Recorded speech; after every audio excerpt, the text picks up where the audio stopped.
నమస్తే, welcome to current affairs light YouTube channel. ఇవాళ మన క్లాస్లో రీసెంట్గా జరిగినటువంటి కరెంట్ అఫైర్స్లో ఇంపార్టెంట్ కాన్సెప్ట్ నేర్చుకుందామండి.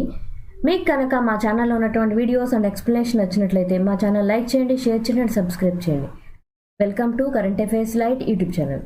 ఇవాళ మన కాన్సెప్ట్ వచ్చేసి దీక్షా దగ్గర్. సో దీక్షా దగ్గర్ వచ్చేసి మా ఒక అథ్లెట్ అనమాట.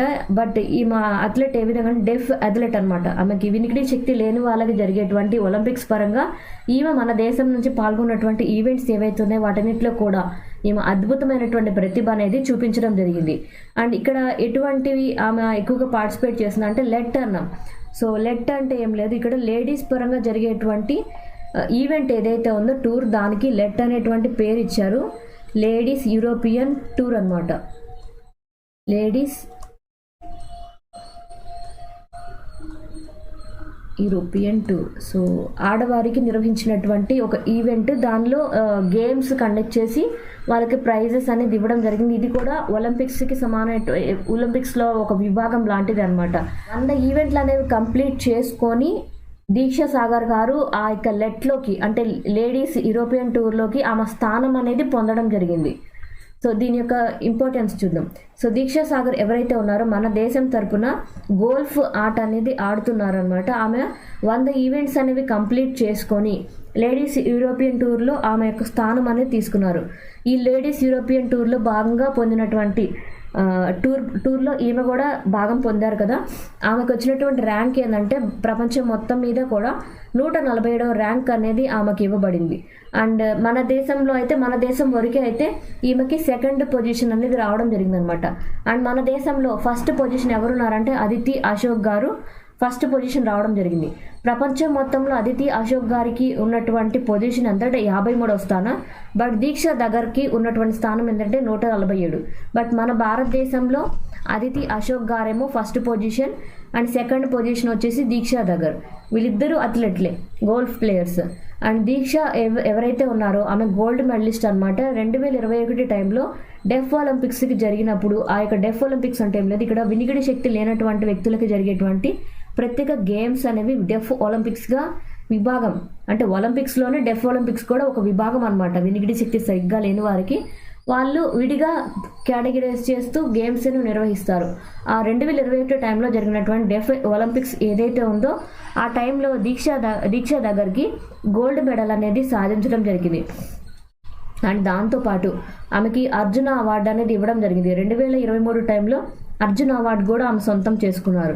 సో ఇక్కడ లేడీస్ యూరోపియన్ టూర్ ఏదైతే ఉందో దానిలో 2 ఈవెంట్స్ పరంగా ఆమె గెలుచుకోవడం జరిగిందనమాట. 2 లెట్స్ పరంగా.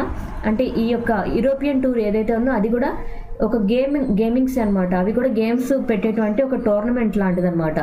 సో ఫస్ట్ టైం ఆమె ఇంతకుముందు ఫస్ట్ టైం ఎప్పుడు గెలిచిందంటే సౌత్ ఆఫ్రికన్ ఉమెన్స్ ఓపెన్ 2019లో జరిగినటువంటి కేటగిరీలో ఒకసారి గెలుపొందింది. అండ్ 2nd టైం వచ్చేసి క్రెడ్జ్ లేడీస్ ఓపెన్ 2023లో ఒకసారి ఆమె గెలుపొందింది అనమాట. సో ఇప్పుడు 3rd టైం ఇంకొకసారి మన భారతదేశం మొత్తం నుంచి కూడా 100 ఈవెంట్స్ కంప్లీట్ చేసుకొని ఈ లేడీస్ యూరోపియన్ టూర్లోకి ఆమె విభాగంలోకి పార్టిసిపేషన్ చేయడానికి ఆమె స్థానం అనేది సంపాదించుకుంది. బెలారస్. సో బెలారస్ మన ఇండియాకి థ్యాంక్స్ చెప్పిందనమాట. ఎందుకోసం అంటే ఎస్సీఓలో మెంబర్గా అవ్వడం కోసం. మనకి ఎస్సీఓ అంటే తెలుసు. సో ఎస్సీఓ మెంబర్ స్టేట్గా ఉన్నాయంటే మన ఇక్కడ షాంఘై కోఆపరేషన్ ఆర్గనైజేషన్గా చెప్తూ ఉంటాం. షాంఘై కోఆపరేషన్ ఆర్గనైజేషన్లో భాగంగా ఉన్నటువంటి మెంబర్ స్టేట్స్ ఏవైతే ఉన్నాయో అవి అన్నీ కూడా సపోర్ట్ చేసినప్పుడే దానిలోకి వేరే దేశాలు ఏవైనా సరే వాటిని ఆహ్వానించడం జరుగుతుంది. అవి కనుక ఓకే చేయకపోతే, అంటే అక్కడ ఉన్నటువంటి ఆల్రెడీ మెంబర్ కంట్రీస్గా ఉన్నటువంటి దేశాలు కనుక ఒప్పుకోకపోతే, మెంబర్ స్టేట్స్ కనుక ఓకే చేయకపోతే బెలారస్ని ఇందులోకి తీసుకోలేరు అనమాట. సో బెలారస్ని తీసుకోవడంలో, ఈ యొక్క మెంబర్ కంట్రీగా మార్చుకోవడంలో మన ఇండియా కూడా దాన్ని సపోర్ట్ చేసింది. సో ఇండియా సపోర్ట్ చేసింది కాబట్టి బెలారస్ ఇండియాకి థ్యాంక్స్ చెప్పిందనమాట. సో ఎస్సీఓ పరంగా ఆల్రెడీ ఉన్నటువంటి మెంబర్ స్టేట్స్ ఏంటి? China, Kazakhstan, Kyrgyzstan, Russia, Tajikistan, Uzbekistan, India and Pakistan అనేవి ఎస్సీఓలో మెంబర్ స్టేట్స్గా ఉన్నాయి. అండ్ అబ్జర్వర్ స్టేట్స్గా వచ్చేసి Afghanistan, Belarus, Iran and Mongolia. Dialogue పార్ట్నర్గా Armenia, Azerbaijan, Cambodia, Nepal, Sri Lanka, Turkey, ఇవి ఉన్నాయి. గెస్ట్ అటెండెన్స్గా అంటే ఈ మీటింగ్ ఏదైతే జరుగుతుందో దాన్ని జస్ట్ ఎప్పుడైనా అవసరమైనప్పుడు వాళ్ళు వీక్షించడానికి, ఏదైనా అవసరమైతే మనకి సలహాలు ఇవ్వడానికి ఉన్నటువంటి గ్రూపింగ్స్ అనమాట. So Asian, Turkmenistan, CIS, United nations ఇవి మొత్తం ప్రాతినిధ్యం వహించి గమనిస్తూ ఉంటాయన్నమాట. సో మెంబర్ స్టేట్స్గా ఉండటానికి అబ్జర్వర్ స్టేట్గా ఉన్నటువంటి బెలారస్ ఏదైతే ఉందో ఈ బెలారస్ని కూడా మెంబర్ కంట్రీగా చేసుకోవడానికి మన ఇండియా ఆమోదయోగ్యం అనేది ఇవ్వడం జరిగింది. దానివల్ల ఈ యొక్క బెలారస్ ఏదైతే ఉందో బెలారస్ కూడా మన ఎస్సీఓలో ఒక మెంబర్గా మారిందనమాట. అండ్ బెలారస్ ఎక్కడ ఉంటుంది అనేటువంటిది కూడా ఒకటి ఇంపార్టెంట్ అనమాట. బెలారస్ వచ్చేసి రష్యాకి సైడ్లో ఉంటుంది, రష్యాకి వెస్ట్ సైడ్లో ఉంటుంది. బెలారస్ యొక్క నార్త్ ఈస్ట్ అనమాట, నార్త్ ఈస్ట్ ప్లేస్లో రష్యా అనేది ఉంటుంది. అండ్ బెలారస్ యొక్క దక్షిణ ప్రాంతంలో మనకున్నటువంటి దేశం ఏంటంటే ఉక్రెయిన్. ప్రజెంట్ ఉక్రెయిన్ ప్రాంతంలో చాలా యుద్ధం అనేది జరుగుతుంది కదా, సో ఉక్రెయిన్ని ఆనుకొనే బెలారస్ అనేది ఉంది. అండ్ బెలారస్ యొక్క నార్త్ సైడ్ అండ్ నార్త్ వైపు పైన ఉన్నటువంటి దేశం ఏంటంటే లిథువేనియా. అండ్ పోలెండ్ కూడా బెలారస్ తోటి సరిహద్దు అనేది పంచుకుంటూ ఉంది. సో బెలారస్కి చుట్టూ ఉన్నటువంటి దేశాలు ఇవా కాదా అని కూడా మనకి కొన్నిసార్లు ఎగ్జామ్ పాయింట్ ఆఫ్ వ్యూలో అడిగేటువంటి ఛాన్స్ అనమాట. బెలారస్ అనేది ఏదైతే ఉందో అది ల్యాండ్ లాక్డ్ అనమాట. అంటే చుట్టూ కంట్రీస్ అనేవి కంప్లీట్గా ల్యాండ్ లాక్డ్ కంట్రీగా ఉంది, దానికి ఎటువంటి సముద్ర తీరం అనేది లేదు.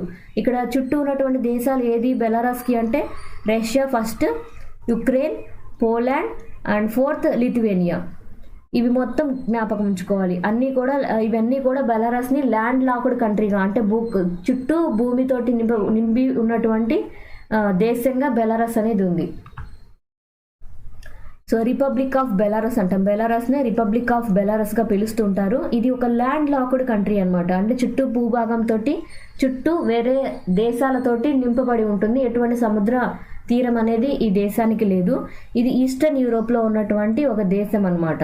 అండ్ దీనికి ఎవరు బోర్డర్స్గా ఉన్నారంటే Russia, Ukraine, Poland, Lithuania, Latvia ఇవన్నీ కూడా దీనికి బోర్డర్ కంట్రీస్గా ఉన్నాయి, చుట్టూ భూభాగాన్ని పంచుకుంటూ ఉన్నాయన్నమాట.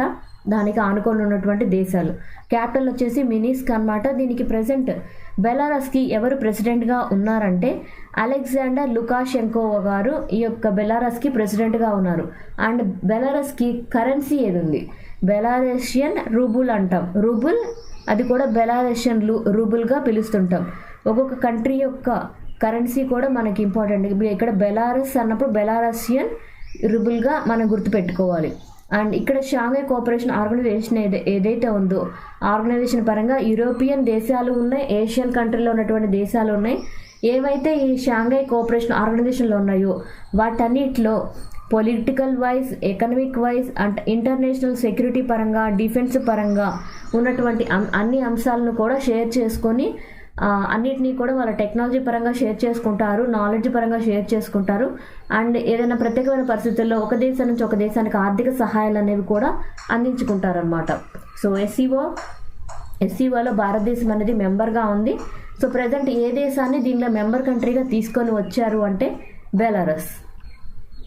Thank you for watching my video. మీకు కనుక నా వీడియో ఎక్స్ప్లెనేషన్ నచ్చినట్లయితే నా వీడియోస్ లైక్ చేయండి, షేర్ చేయండి అండ్ సబ్స్క్రైబ్ చేయండి. మీకు నా వీడియోస్ ఏ విధంగా అనిపిస్తున్నాయో నా కామెంట్ సెక్షన్లో తెలియచేయండి. Thank you for watching my video. Thank you.